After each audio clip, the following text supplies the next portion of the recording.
Cara berpikir ulama, saya pernah baca dalam satu sejarah ulama besar, namanya Sufyan Ats-Tsauri. Sufyan Ats-Tsauri itu menjadi wali itu gara-gara kalau sholat di masjid, itu beliau datang sebelum adzan. Saya ulang lagi, beliau datang sebelum adzan. Ditanya, kenapa kalau kamu datang sebelum adzan? Saya ini nggak ingin jadi hamba yang buruk.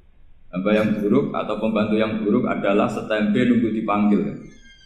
Misalnya kita tahu majikan kita pasti manggil jam 7.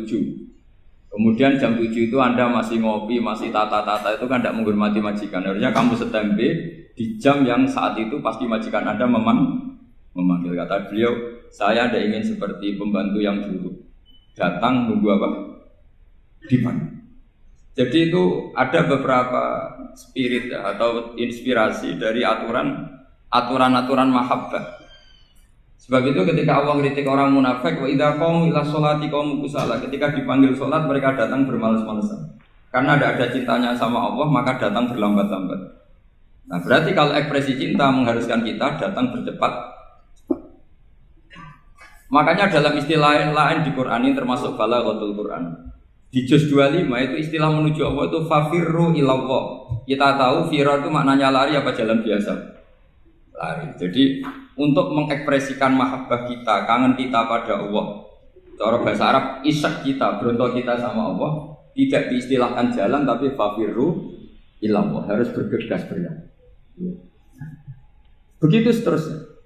Maka kalau ada orang Islam, terus ini konsekuensi hukum. Ada non-muslim minta, Pak Bah, saya tolong ajarkan syahadat. Nggak boleh saya bilang gini, monggo ke dalam dulu. Padahal perjalanan ke rumah saya misalnya setengah jam, nggak boleh. Saat itu meskipun sambil berdiri-diri, harus kita tauhidkan. Kamu yakinnya Allah itu satu, Tuhan Allah. Harus. Karena kalau ada perjalanan ke rumah 5 menit, terus dia kecelakaan, belum syahadat, statusnya mati apa? Kafir. Dan kita ikut terlibat, karena sebetulnya bisa mengislamkan saat itu juga. Analoginya kayak tadi loh. Orang kecelakaan di jalan karena kita pakai celana pendek, nonton Sirian ya saya tak pakai baju dulu. Habis itu dilides truk. Itu kan kita ikut salah karena kita yang punya kesempatan. Tentu yang disalahkan yang punya kesempatan. Karena merubah status dari potensi kelides truk menjadi sama sekali gak potensi kelides truk dengan kita inggirkan meskipun kita dalam keadaan tidak ideal. Sama. Orang kafir yang mau masuk Islam itu umumnya kiai-kiai kan kadang sebagian disuruh mandi dulu, itu salah sebetulnya. Itu salah sekali. Sangat salah. Apalagi nunggu seremonial di masjid, nunggal toko-toko itu bujutnya salah. Itu gak cuma salah, bujutnya salah. Jadi salah yang akut. Itu salah besar. Kalau seremonial monggo, tapi kalau mengislamkannya harus saat.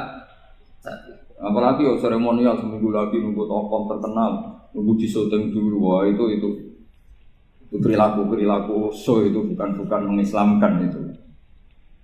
Makanya kita yang sebagai peneliti fikih itu kadang itu enggak sreg gitu.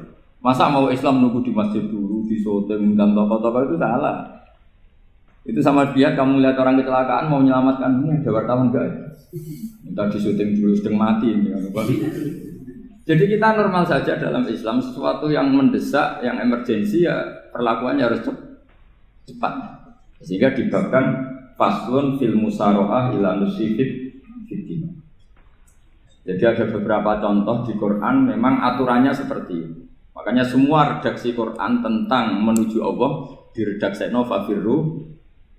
Makanya di Tawaf ada ekspresi romal jalan agak cepat. Di Sa'i juga ada momen-momen kita harus romal berjalan cepat. Di beberapa aturan juga seperti itu. Ya saya ulang lagi, di beberapa aturan Islam juga seperti itu.